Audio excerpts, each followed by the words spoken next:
नमस्कार दोस्तों। मैं हूँ फ़िल्म राइटर उत्तम और आज मैं फ़िल्म डॉक्टर जी जो है उसकी मैं रिव्यू और फ़िल्म थेरेपी करने वाला हूँ। तो सबसे पहले तो मैं आपको ये बता दूँ कि ये जो फ़िल्म है डॉक्टर जी, उसकी जो कहानी है एक्स्ट्रा ऑर्डिनरी है, बहुत ही अच्छी है कहानी। दूसरी बात, उसके जो डायलॉग्स है वो बहुत ही रियलिस्टिक है और बहुत ही मीनिंगफुल है और बहुत सोच समझ के लेखक ने लिखे हुए हैं। तीसरी बात, एक्टिंग। तो जहाँ तक एक्टिंग का सवाल है तो शेफाली शाह की परफॉर्मेंस सबसे ज़्यादा बेहतरीन है फिल्म में, और उसके बाद सेकंड नंबर पे मैं दूंगा आयुष्मान खुराना का परफॉर्मेंस। और फोर्थ बात है डायरेक्शन। तो डायरेक्शन भी फिल्म की बहुत ही बढ़िया है और बहुत ही अच्छी है। यानी कि अगर मैं आपको फिल्म रिव्यू के तौर पे बताऊं तो ये फिल्म तो देखने लायक है। बहुत ही संवेदनशील फिल्म है, बहुत ही मीनिंगफुल फिल्म है और बहुत ही अच्छी फिल्म है, जो कि हर एक सोचने समझने वाले और दिमाग चलाने वाले व्यूअर को देखनी चाहिए। अब हम आते हैं इस फिल्म की फिल्म थेरेपी पर। फिल्म थेरेपी का मतलब क्या होता है कि कोई भी फिल्म जब आप देखें तो उसमें कुछ ऐसी बातें छुपी हुई होती है जो आप अपने जीवन में भी लागू कर सकते हैं।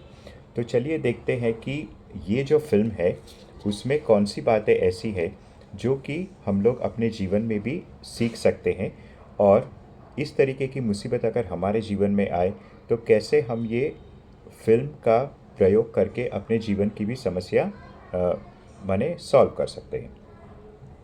तो फिल्म थेरेपी दो तरीके से चलती है। एक तो ये है कि लर्निंग बाय इमिटेशन, यानी कि फ़िल्म में कुछ चीज़ें जो दिखाई जाती हो वैसी की वैसी हम अपने जीवन में उतार के सीख सकते हैं। और दूसरा तरीका है लर्निंग बाय पैराडॉक्स, यानी कि जो फ़िल्म में दिखाया जाए वो चीज़ के ठीक ऑपोजिट चीज़ हमें करनी है ज़िंदगी में, तो हमें फ़ायदा होगा। ठीक है, तो चलिए शुरू करते हैं। पॉइंट वाइज मैं आपको बताऊंगा कि फ़िल्म में क्या इंसिडेंट्स होते हैं और किस तरीके से वो हमारे निजी जीवन से जुड़े हुए हैं।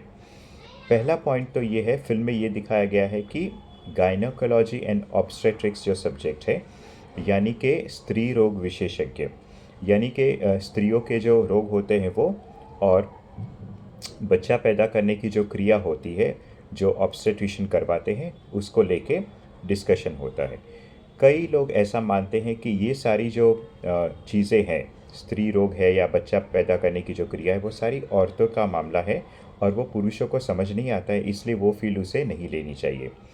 लेकिन ऐसा नहीं है। फिल्म के अंत में एक पुरुष भी बहुत अच्छा गायनेकोलॉजिस्ट और ऑब्स्टेट्रिशियन बन सकता है, अगर उसे उसमें इंटरेस्ट हो, या तो फिर वो इंटरेस्ट डेवलप करे, या तो फिर उसे इस बात की अहमियत समझ आए कि ये सब चीज़ों की क्या अहमियत है।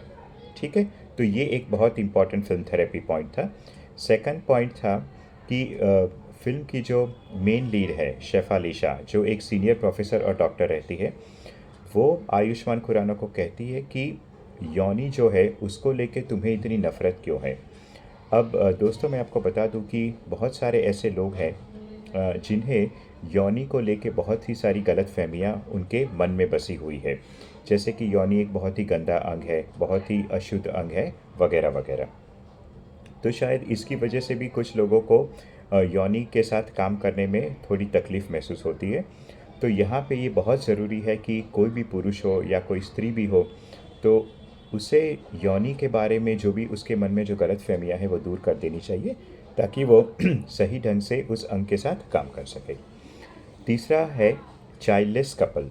अब ये एक बहुत ही इंटरेस्टिंग सिचुएशन उन्होंने फिल्म में दिखाई थी कि एक दंपति है जो निसंतान है और वो संतान पैदा करने की कोशिश कर रहे हैं। फिल्म में ऐसे दिखाया गया है कि वक्त वक्त से संभोग तो हो ही रहा है, लेकिन संभोग हो रहा है लेकिन औरत जो है वो गर्भवती नहीं बन पा रही है। तो क्यों नहीं बन पा रही है? तो जो पति है वो ऐसा मानता है कि उसमें कोई कमी नहीं है, पत्नी में कमी है, यानी कि उसका इलाज करवाया जाए। जब वो पति कमरे से बाहर जाता है तो पत्नी आयुष्मान खुराना जो कि डॉक्टर रहता है उसे एक कागज़ पे लिख के कहती है कि मेरा जो पति है वो मेरे साथ यौनी मैथुन नहीं बल्कि गुदा मैथुन करता है। अब ये फ़िल्म में तो समझ लीजिए कि आपको लगेगा कि ये बहुत ही एक कॉमिक सीन है, लेकिन मेरे हिसाब से ये बिल्कुल ही कॉमिक सीन नहीं है। क्योंकि हो सकता है कि अगर आपको कोई भी प्रकार की यौन शिक्षा नहीं मिली है, इस तरीके की चर्चा आपने किसी के साथ नहीं की है, तो बिल्कुल ये हो सकता है कि पुरुष को स्त्रियों के गुप्तांग के बारे में कुछ पता नहीं हो और वो गलत जगह पे संभोग कर रहा हो, ऐसा बिल्कुल हो सकता है। अब हम लोग आगे बढ़ते हैं। नेक्स्ट टॉपिक जो था वो है बेस्ट फ्रेंड का टॉपिक। अब ये बेस्ट फ्रेंड का जो टॉपिक है ये फिल्म में बहुत ही अच्छी तरीके से दिखाया गया है कि रकुल प्रीत जो फिल्म की जो एक्ट्रेस है वो आयुष्मान खुराना को अपना बेस्ट फ्रेंड बना लेती है, लेकिन शादी वो किसी और से करती है। ये फैसला वो क्यों करती है आपको फिल्म ध्यान से देखनी है और फिर आप समझ पाएंगे कि क्यों वो आयुष्मान खुराना को अपना दोस्त रखती है और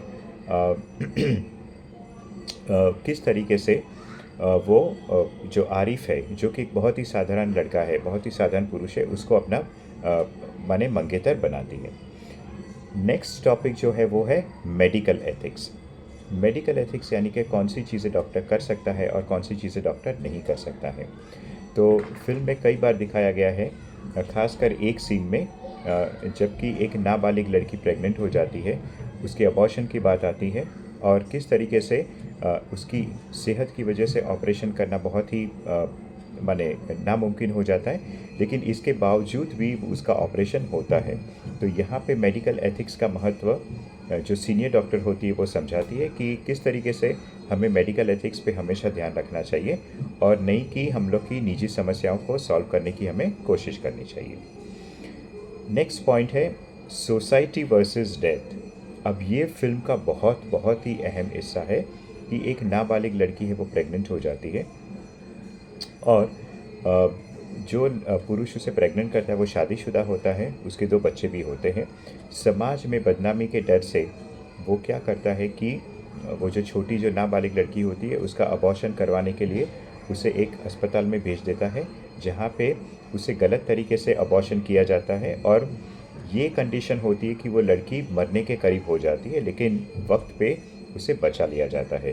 तो फिल्म के दरमियान शेफालीजा जो बड़ी सीनियर प्रोफेसर और लेक्चरर होती है और डॉक्टर भी होती है, वो ये बहुत ही अच्छा मैसेज देती है कि आप अपनी इज़्ज़त बचाने के लिए किसी लड़की की जान खतरे में कैसे डाल सकते हैं। यानी कि आपको हमेशा एथिक्स का ध्यान देना है, समाज का ध्यान नहीं देना है। तो ये कहीं ना कहीं एक बहुत ही पावरफुल मैसेज दिया गया है कि हम लोग हमेशा समाज का ध्यान रखते हैं लेकिन इंसान का नहीं।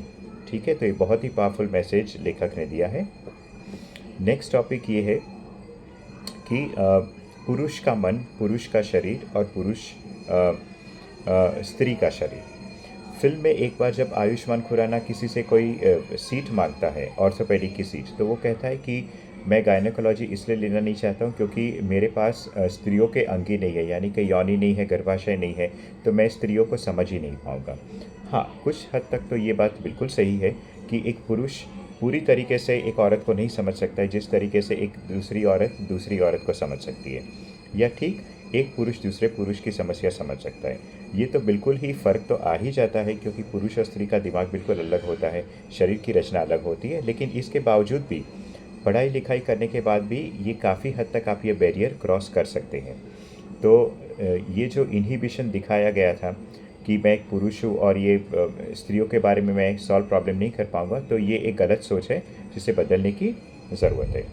अब हम आते हैं नेक्स्ट पॉइंट पे। अब नेक्स्ट पॉइंट में एक रैगिंग सीन दिखाया गया था कि आयुष्मान खुराना की जो सीनियर्स होते हैं वो सारी लड़कियां होती है, वो उसे एक पलंग पे लिटा देती है, उसे घाघरा पहना देती है और उससे डिलीवरी का सीन करवाती है। अब ये वैसे तो बहुत ही कॉमिकल सीन था, लेकिन शायद ये एक सिंबॉलिक सीन था कि अगर एक पुरुष को ये सब लेबर पेन्स भुगतने पड़े तो वो क्या महसूस करेगा, किस तरीके से वो उसे विजुअलाइज करेगा। क्योंकि एक चीज़ ये एक ऐसी है कि डिलीवरी कभी पुरुष करता ही नहीं है या कर ही नहीं पाता है, ठीक है, क्योंकि उसके वो अंग ही नहीं है तो कर ही नहीं पाता है। इसलिए शायद ये डिलीवरी के वक्त जो समस्याएं औरतों को होती है, जैसे लेबर पेन्स है, यूट्राइन कॉन्ट्रैक्शंस होते हैं वगैरह, लाइक ब्रेकिंग ऑफ वाटर वगैरह होता है, ये सारी चीज़ें पुरुष कभी समझ नहीं पाते। तो ये रैगिंग सीन द्वारा वो लोग ये समझाने की कोशिश करें कि what a woman goes through during like child birth giving process. तो ये बहुत ही सिंबॉलिक सीन था जो आपको बहुत ध्यान से देखना है। नेक्स्ट जो था sex with a teenage girl. Film के अंत में ऐसा होता है कि वो लड़की को जिस आदमी ने प्रेग्नेंट किया होता है उसके पे रेप केस हो जाता है, और जो बात वो छुपाने की कोशिश कर रहा होता है वो सबके सामने आ जाती है। ठीक है, यानी कि टीनेज गर्ल के साथ अगर सेक्स किया है उसकी मर्ज़ी के साथ भी, फिर भी उसे रेप ही माना जाएगा। नेक्स्ट एक पॉइंट बहुत अच्छा दिखाया गया है कि आयुष्मान खुराना जब अपनी कलीग के साथ एक मेडिकल कैंप में जाता है, इन दोनों में थोड़ी इंटीमेसी बढ़ जाती है और वो लोग किस कर लेते हैं। उसके बाद खैर वो जो रकुल प्रीत का जो कैरेक्टर है वो इस चीज़ से पीछे हट जाती है और वो कहती है कि मेरी मंगनी होने वाली है, इसलिए ये सब चीज़ों में मैं आगे बढ़ना नहीं चाहती।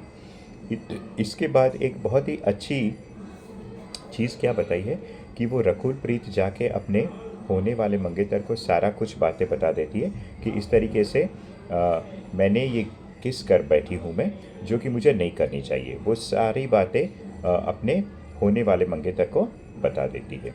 तो ये एक बहुत ही ऑनेस्ट कैरेक्टर दिखाया गया है कि इतनी लेवल की ऑनेस्टी के कारण ही फ्यूचर में उसे कोई प्रॉब्लम नहीं होने वाले। नेक्स्ट जो सीन है उसमें दिखाया गया है कि आरिफ जो कि रकुल प्रीत का मंगेतर है, वो इससे मंगनी करने से पहले वो आयुष्मान खुराना से मिलता है और उसे क्लियरली पूछ लेता है कि आप दोनों के बीच में क्या चल रहा है। अगर आप दोनों के बीच में बहुत कुछ बात आगे बढ़ गई है, एक दूसरे से आप प्यार करते हैं, तो मैं पीछे हट जाता हूँ, आप लोग दोनों आगे चल के शादी कर लीजिए। तो ये कैरेक्टर को भी इतना मैच्योर दिखाया गया है क्योंकि वो नहीं चाहता है कि वो किसी के जीवन में रोड़ा अटकाए। वो नहीं चाहता है कि उसकी वजह से किसी को प्रॉब्लम हो। हालांकि यहाँ पे आयुष्मान खुराना का भी कैरेक्टर बहुत ही मैच्योर दिखाया है। वो उसे यकीन दिलाता है कि ऐसा कुछ भी नहीं है और वो ही उससे मंगनी कर सकता है। इसके बाद एक और समस्या जो फिल्म में दिखाई गई है वो है कि lack of enough colleges. Medical colleges में सीट्स कम है, स्टूडेंट्स बहुत ज़्यादा है, इसलिए बहुत सारे स्टूडेंट्स ऐसे हैं जिनको अपनी मनपसंद फील्ड नहीं मिलती है और कोई अलग फील्ड में ही उनको जाके ज्वाइन कर लेना पड़ता है, जो कि उसके कैरियर के लिए बहुत ही नुकसानकारक है। तो ये एक इनडायरेक्ट मैसेज भी है गवर्नमेंट को और जो भी प्राइवेट ऑर्गेनाइजेशंस है, जो भी है, कि भारत में बहुत सारी और मेडिकल कॉलेजेस खोलने की ज़रूरत है ताकि स्टूडेंट्स को अपने मनपसंद फील्ड मिल सके। और एक point, everyone does not succeed, there are failures. शायद ये पहली फिल्म है जितनी मैं अच्छी अच्छी फिल्में देखने की कोशिश करता हूँ और हर एक फिल्म में यही दिखाता है कि अंत में सब कुछ अच्छा हो जाता है और हर एक इंसान ज़िंदगी में सफल हो जाता है। लेकिन शायद ये एक ऐसी फिल्म मैंने देखी है जहाँ पे ऐसे भी कैरेक्टर दिखाए गए हैं जो कि ज़िंदगी में विफल है, और यही एक हकीकत है कि ज़िंदगी में हर कोई सफल नहीं होता। बहुत सारे लोग विफल भी है लेकिन वो फिल्मों में कभी हम पर्दों पे उन्हें दिखाते नहीं हैं। तो यहाँ पे आयुष्मान खुराना का जो रूममेट था, उसका जो दोस्त था, उसे ज़िंदगी में कई सालों तक विफल दिखाया गया है और जब वो कहानी से निकल भी जाता है तो उस वक्त वो विफल रहता है। तो ये भी एक बहुत ही जीवन का महत्वपूर्ण अंश उन्होंने फिल्म में पेश किया हुआ है। जो नेक्स्ट कैरेक्टर की मैं बात कर रहा हूँ वो है आयुष्मान खुराना की माँ। उसकी माँ एक बहुत ही लोनली लेडी होती है और वो फेसबुक और टिंडर वगैरह जो ऐप्स है वहाँ से वो एक अपने ही उम्र के पुरुष के साथ दोस्ती करने की कोशिश कर रही है जो कि उसका जीवन साथी आगे चल के बने। अब सबसे पहली बात तो ये कि हमारे समाज में अगर एक जवान लड़का या लड़की है और उसके माता या पिता अगर कोई विधवा या विधुर हो गए और वो अपनी मर्ज़ी से अपने लाइफ पार्टनर ढूंढने की कोशिश करते हैं, तो सबसे पहले तो उनके बच्चों का अपोजिशन होता है। बच्चे यही कहते हैं कि समाज क्या कहेंगे, और वो लोग खुद भी ये सोचते हैं कि अगर मैं ऐसा करूँगा या करूँगी तो समाज क्या सोचेंगे। लेकिन ये फिल्म में एक बहुत ही अलग उन्होंने चीज़ दिखाई है कि ये जो महिला है आयुष्मान की खुराना, वो भी अपना जीवन अकेलापन में बिताना नहीं चाहती क्योंकि बचपन में ही वो विधवा हो चुकी होती है। तो आगे चल के उसे भी एक मर्द की कमी महसूस होती है और वो अपने लिए पति ढूंढने की कोशिश करती है, जिसमें कोई बुराई नहीं है। तो जब ये बात आयुष्मान खुराना को समझ आ जाती है, उसकी माँ उसे जब समझाती है, तो वो उससे भी माफ़ी मांगता है और उसका जो प्रेमी होता है उससे भी वो जाके माफ़ी मांग लेता है और उसे कुछ सुझाव देता है कि कैसे वो उसकी माँ को वापस अपनी ज़िंदगी में शरीक कर सकता है। और अंत में मैं यही कहूँगा कि ये फ़िल्म इतनी रिच फिल्म है, इसमें इतना कुछ छुपा हुआ है। इसके जो लेखक है उसे मैं नमस्कार करता हूँ, सलाम करता हूँ कि इतनी सेंसिटिव इश्यूज़, इतनी संवेदनशील जो इश्यूज़ है वो इतनी आसानी से उसने पेश किए हुए हैं, इतनी आसानी से हमको फ़िल्म समझ आती है। बहुत ही महत्वपूर्ण फ़िल्म है, बहुत ही अच्छी फ़िल्म है। हर भारतीय को ये फ़िल्म देखनी चाहिए। मैं ये कहूँगा, मैं खुद ये फ़िल्म दूसरी बार देखने वाला हूँ और मैं सभी व्यूअर्स को कहूँगा कि ये फ़िल्म मिस मत कीजिए। एडल्ट फ़िल्म इसलिए है क्योंकि इसका विषय है, इसमें बहुत सारी एडल्ट बातें हैं, लेकिन ये फ़िल्म आप ज़रूर देखिए और ज़रूर इसे सराहिए।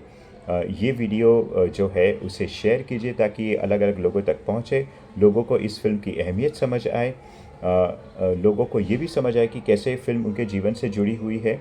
जो गलतियाँ फ़िल्म में पात्र करते वो ना करें और बहुत कुछ ये फ़िल्म हमें सिखाता है।